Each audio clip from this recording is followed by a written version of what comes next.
Porque se o universo me deu liberdade para eu poder escolher, né, me deu livre-arbítrio para poder arbitrar e definir as coisas, eu não tenho que seguir alguma coisa imposta, porque senão isso iria de desencontro com a lei do livre-arbítrio e da própria lei da livre escolha. Então, se Deus disse...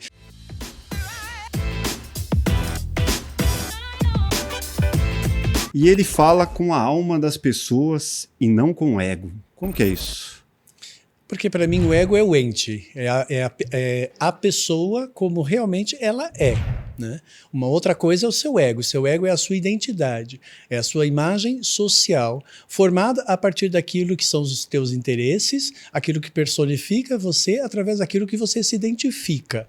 Então eu considero que nós temos 3 eus.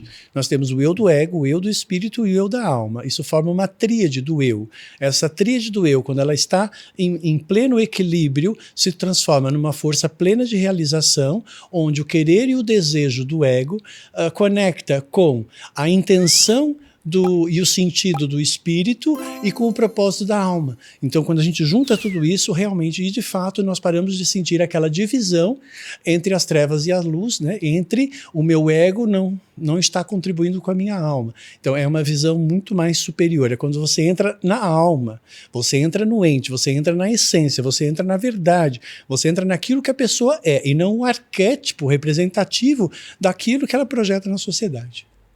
Maravilhoso. Mas como que surgiu o interesse pela espiritualidade? Como era a sua infância? Como todos nós, não é? Quer dizer, eu nasci numa cidade pequena de Santa Catarina, onde a gente, família italiana misturada com portuguesa e com alemão, né? Juntamos lá 3 famílias e surgiu eu no meio desse contexto. Meus avós tinham saído da fazenda e vindo para a cidade, porque era uma família muito grande, precisavam estudar e lá não tinha estudo.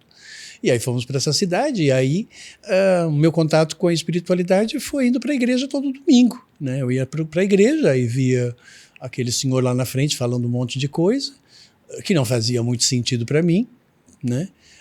Mas a gente aceita, né? Porque você não tem a capacidade cognitiva de questionar as coisas, porque Sim. Você é uma criança e o seu cérebro ainda não está totalmente formado. E aí eu fui indo. Aí o meu interesse surgiu justamente a partir de um questionamento. Porque para mim não fazia sentido algumas coisas relacionadas com esse mal e com esse bem. E eu com 7 anos de idade, numa escola católica, quando eu fui morar numa outra cidade, que estava numa escola católica, né? O padre falou sobre o bem e o mal, sobre Adão e Eva, estava falando sobre toda essa questão, né? Porque tinha aula de religião.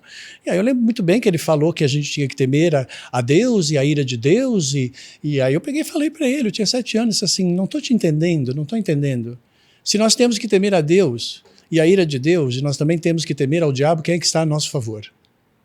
Esse lance de temer a Deus não... Aí, entendeu? Não é assim, Carlinhos, não é assim.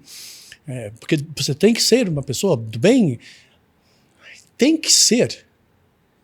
Não, aí eu guardei aquele tem que ser. Passou uns 10 anos, aí eu entendi sobre o livre-arbítrio. Né? Livre-arbítrio é livre escolha. Assim, eu não tenho que ser nada.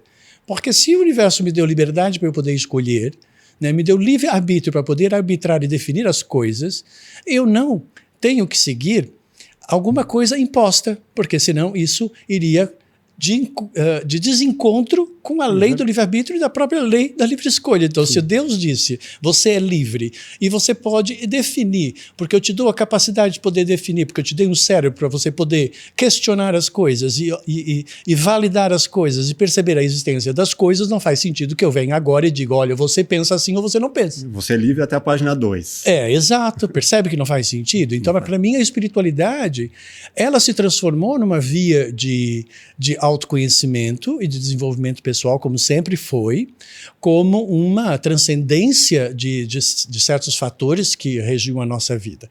Então, para mim, a espiritualidade nunca foi como me foi imposto esta visão de que a gente tinha que ir num domingo para a igreja para você fazer pedidos para Deus.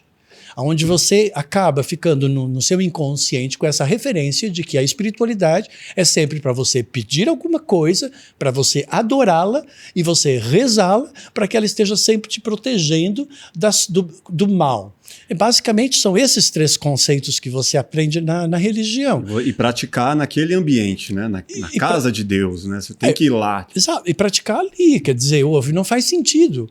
Não faz sentido quando você começa a entender o que é o universo, a complexidade do universo e a grande estrutura do universo, e esse grande criador, que é o grande arquiteto disso tudo, não faz sentido que você tenha que se direcionar a ele e usar ele para resolver os seus problemas e as suas doenças criados por você mesmo, sem você perceber que você é que criou, porque você é inconsciente, né?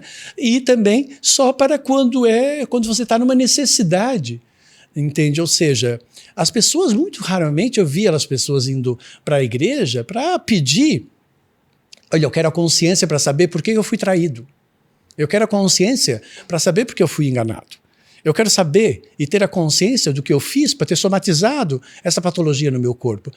Eu te pergunto, você vê as pessoas fazendo isso na igreja quando elas vão? É claro que não. Vai para pedir. Porque elas vão para pedir, exatamente. Então elas têm já, por si só, dentro da espiritualidade, um karma espiritual de desrespeito para com os princípios que regem a própria espiritualidade, que não é te servir, mas sim você desenvolver as suas habilidades e os seus talentos para que você consiga elevar a sua consciência para você ir até ela.